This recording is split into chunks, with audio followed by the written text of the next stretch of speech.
I shouldn't have looked at him that way, but I did, and it changed everything. My name is Evan Reed. I'm 23, freshly out of college, with nothing but a degree and a growing pile of overdue bills.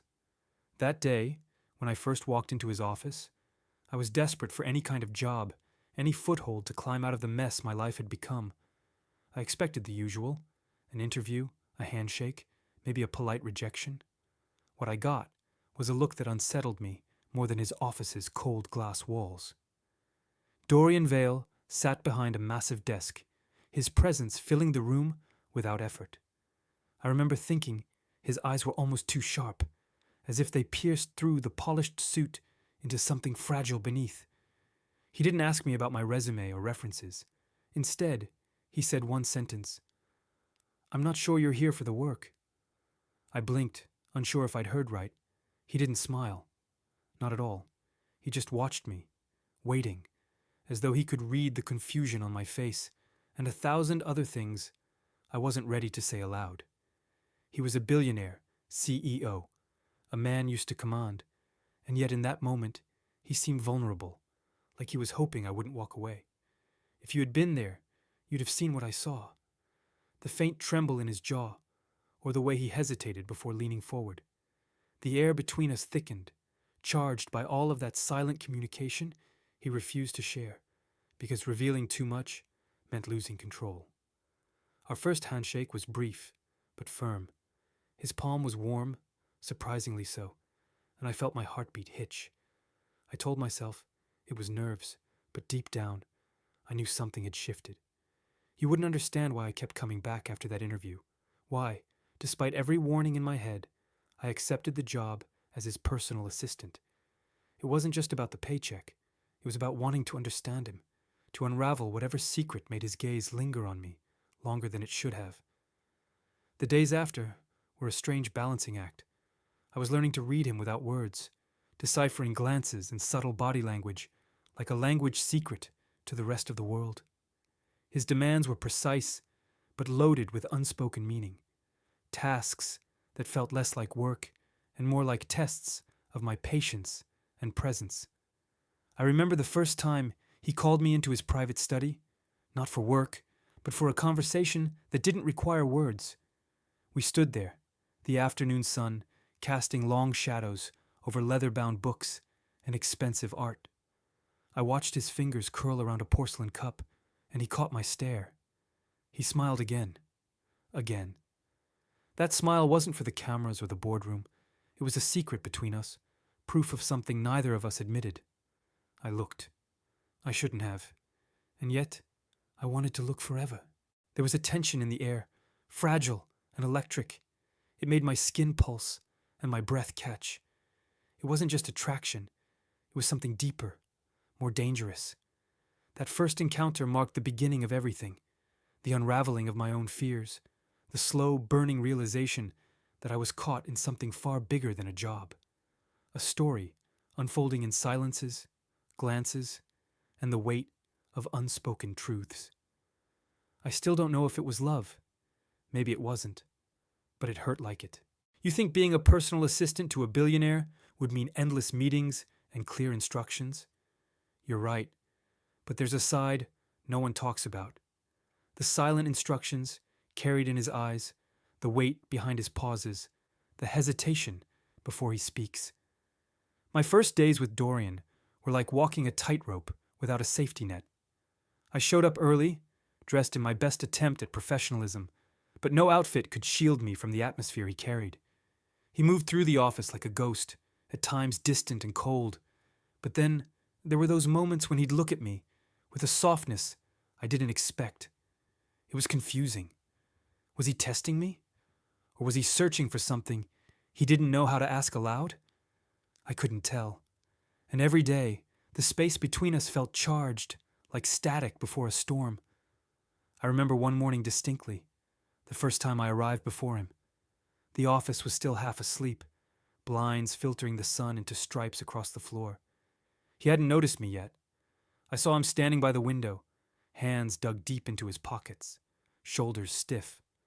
A subtle tremor passed through him when he caught me watching. I need you to anticipate my schedule, he said, without turning around. Not just what I tell you, but what I don't say. That was the moment I realized this wasn't going to be a typical job. Understanding Dorian meant reading between the lines, catching the cues hidden in his silence.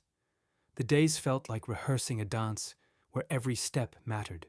One misstep, one lingering glance too long, and the fragile balance could shatter. I learned to keep my distance, but also how to sense when to close it. There were times when he stood too close, his breath grazing my neck, and I could hear the rapid thud of my own heartbeat. Other times, he'd dismiss me with a cold nod, making me question if I'd imagined any of it. You tell me if it was wrong to feel this. One afternoon, a simple task spiraled into something charged with tension. He handed me a towel after a heated business call. No words, just a look. A challenge, maybe. That towel, ordinary and soft, became a symbol between us. It carried the weight of all the things we dared not say. I wrapped it around him once, when he was stiff from exhaustion, and I felt the heat of his skin beneath the fabric. His eyes met mine, vulnerable and sharp. Silence stretched between us, heavy and intimate. He smiled again. Again. That towel wasn't just fabric. It was trust, unspoken promises, and a thread tying us closer with every passing day. I stayed late that evening, watching him from the doorway. He was alone, but the air between us crackled with everything left unsaid. My hands itched to touch, but I held back, fearful of crossing a line neither of us could define yet. Every moment with him was a silent conversation of hesitation and desire. This was no longer about work. It was about us, what was real, and what we were afraid to admit. The morning started like any other, quiet, with the sun filtering lazily through the blinds. But that day, everything changed with something as simple as a towel. I walked into the penthouse suite, my hands carrying a fresh towel for him. It was part of my routine, a small ritual I never thought much about. Warmth in fabric, a soft weight against the skin. The thought of it never stirred anything unusual, until I saw him standing by the bathroom door, damp hair sticking to his forehead, a towel wrapped loosely around his waist. He looked vulnerable in a way he never allowed himself to be.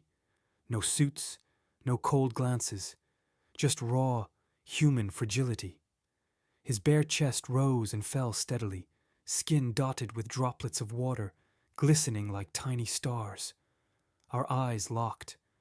For a heartbeat, the whole world disappeared. I wanted to look away. That would have been safer, but I couldn't. There was a pull, a thread drawing me closer that I wasn't ready to cut. He took the towel from me, but didn't wrap it fully around himself. Instead, he let it hang like a fragile barrier between us. I didn't expect you here so early, he said quietly, voice rough but steady. I swallowed and said nothing. Words felt too heavy for that moment. It was as if time slowed, the space between us charged with something neither of us dared name. I could smell the faint scent of his cologne mingling with steam from the shower, sharp and clean. His skin was warm under my fingers when I handed him the towel, and I fought the urge to linger, to memorize the texture and heat. He smiled again. That smile, soft but searching. It told me things his words never would, things about loneliness, about needing someone close enough to see every crack and shadow. We both stood there, wrapped in silence that spoke volumes. You tell me if it was wrong to feel this. That morning broke the illusion of professionalism. It was the fracture where distance began to crumble, replaced by something raw and electric. I left the room with my heart pounding and 1,000 questions swirling in my head. Was this just a moment, or the start of something that would bind us in ways neither of us could control? The towel, our silent witness, rested between what was safe and what was possible. I found myself watching him more often after that, looking for signs, patterns, clues. Every glance was a test, every word unspoken. He was a puzzle wrapped in silk and steel, and I was slowly learning how to fit inside the spaces he never showed. I never thought frustration could taste so sharp or feel so heavy. That night, after hours spent locked in a silent battle of wills, I realized we'd both reached a breaking point. Dorian's penthouse was quieter than usual. The city's pulse faded beneath the thick glass windows, leaving only the stale weight of tension between us. I stood there, hands clenched at my sides, trying to make sense of the storm churning beneath his composed exterior. He wasn't the untouchable billionaire anymore. He was just a man, and I could see the cracks. The night stretched as we exchanged little more than glances, until finally, words spilled out, hesitant, jagged, but raw. "You don't understand what this is to me," he said, voice thick with something I couldn't name. "Control, order, the power to keep everything from falling apart. But with you, it's different." I swallowed past the lump in my throat. Different? What did that mean? "I don't know if I can do this," I whispered, stepping closer despite every caution. "Not this. Whatever it is between us." He looked at me then, not with the usual guarded mask, but something softer, almost pleading. "Sometimes," he said, "I'm as lost as you are." The room felt smaller, heavier with vulnerability. Neither of us was used to exposing. We'd been circling this, trying to push away feelings that threatened our carefully built walls. He seemed to waver, his eyes flickering with doubt and something else. Hope. Maybe. It was the first time either of us admitted the fear behind the distance. I reached out, almost afraid of what it meant. Our hands brushed, tentative but electric, and the silence shattered. Suddenly, the space between us was charged with everything we'd been holding back: longing, fear, the desperate need to connect. The towel from the earlier morning lay crumpled on a chair nearby, the silent symbol of intimacy and trust we were both craving, but too afraid to claim. He smiled then, for the first time, without restraint. Not the calculated smile of the CEO, but one stripped bare. "We can't keep pretending," he said softly. "Not if we want to get through this." That night, I saw beyond the walls of steel and silk, glimpsing the man underneath, the one hiding behind all the power and money. We stayed close, but words gave way to quiet comfort, a shared breath, a touch that spoke of healing more than passion. You tell me if it was wrong to hope. Because in those fragile moments, I felt the distance between us dissolve, replaced by something raw and real, something worth fighting for. He told me the truth, the way you only do when the walls finally come down, when silence no longer feels safer than words. There, in the half-lit study, the air thick with the scent of old paper and fresh coffee, Dorian's posture softened. The steel in his gaze melted just enough to reveal the man beneath the billionaire mask. "I've built walls my entire life," he confessed quietly, "not just to keep others out, but to keep myself safe. Control was the only way I knew to survive. But with you, those walls, they don't hold."